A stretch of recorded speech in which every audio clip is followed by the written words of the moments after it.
गांव में लकड़ी का काम बहुत होता है। हर जगह लोग ज्यादातर समय लकड़ी का ही काम करते हैं, क्योंकि वहाँ जंगल पास होते हैं तो लकड़ियाँ आराम से मिल भी जाती हैं। यही सोचकर कुछ लोग अक्सर गांव से लकड़ियाँ ले जाते थे, लेकिन कुछ ऐसे लोग भी थे जो शहर से गांव की तरफ काम करने ही आ गए थे। उनमें से एक था अशोक नाम का एक युवक। शहर से आया था, पेशे से बढ़ई था और बढ़ेला गांव में एक पुराना लकड़ी का मकान सस्ते में मिल रहा था। उसने सोचा, शहर की भीड़ से दूर यही एक वर्कशॉप बनाऊंगा। ये जगह बिल्कुल ठीक है। काम करने को यहाँ तो लकड़ी बहुत है, शांति भी। असली काम तो यही होगा। वाह, क्या कलाकारी है! कितना सुंदर मकान है, वो भी इतने सस्ते में।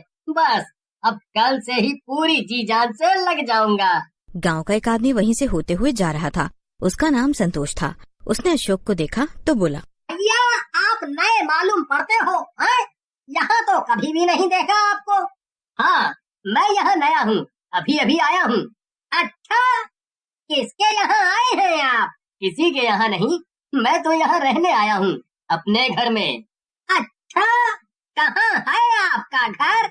ये रहा, ये सबसे सुंदर मकान मेरा ही तो है। कौन सा? ये लकड़ी का मकान लिया है क्या आपने? हाँ, ये मेरा मकान है आज से। भाई साहब, मेरी बात मानो तो आप ये घर मत ही लो। हाँ। अच्छा, और वो क्यों? यहाँ जो मरा वो कभी सच में मर ही नहीं पाया।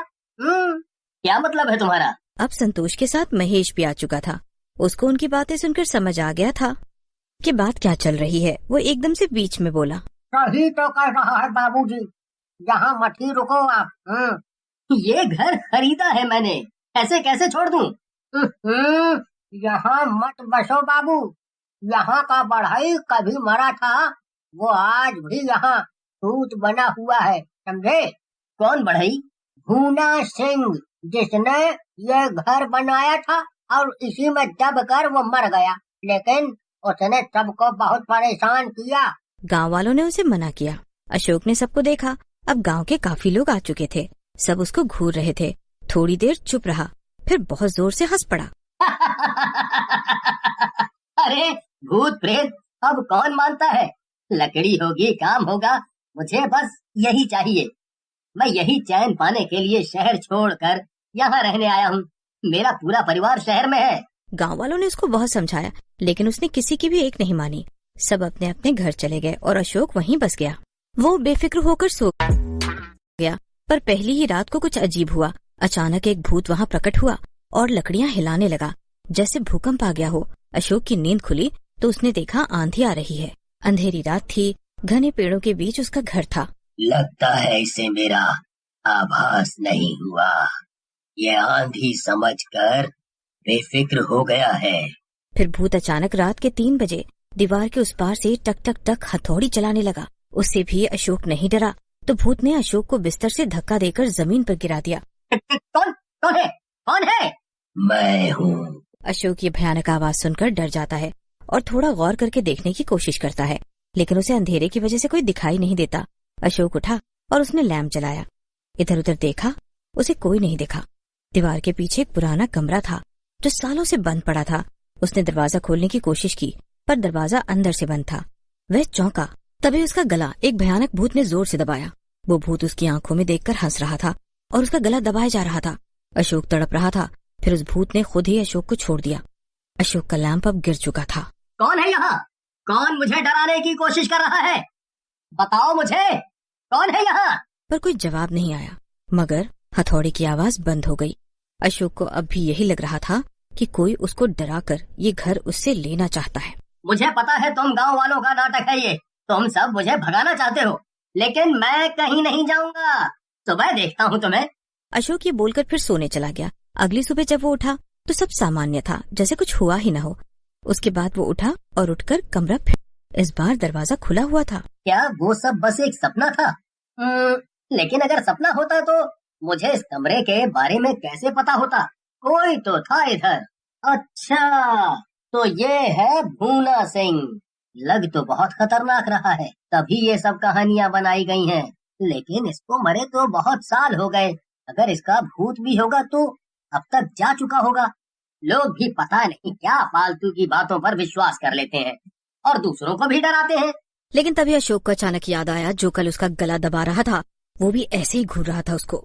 अशोक की नजर नीचे जमीन पर पड़ती है। वो झुककर हाथ से छूता है तो वहाँ गीली मिट्टी के निशान होते हैं, और वो निशान मामूली निशान नहीं बल्कि बूट पहने किसी इंसान के होते हैं। और वो निशान केवल बाहर जा रहे होते हैं, बाहर से अंदर आने का कोई निशान नहीं होता। अशोक उन निशान के पीछे बाहर जाता है तो देखता है किसी ने अपने नाखून से मिट्टी में कुछ लिखने की कोशिश की है। लिखा था, मैं अब भी काम करता हूँ। अशोक डर गया। अब उसको भी लगने लगा कि कहीं न कहीं गांव वाले जो बोल रहे हैं उसके अंदर कुछ न कुछ तो सच्चाई है। लेकिन जब गांव वालों के वो पास गया तो किसी ने उससे बात करना जरूरी नहीं समझा। चलते चलते उसको एक बूढ़ी महिला दिखाई दी। उसका नाम सुलोचना दादी था। अशोक उनके पास जाकर बैठ गया और अपने मन के सवाल पूछने लगा।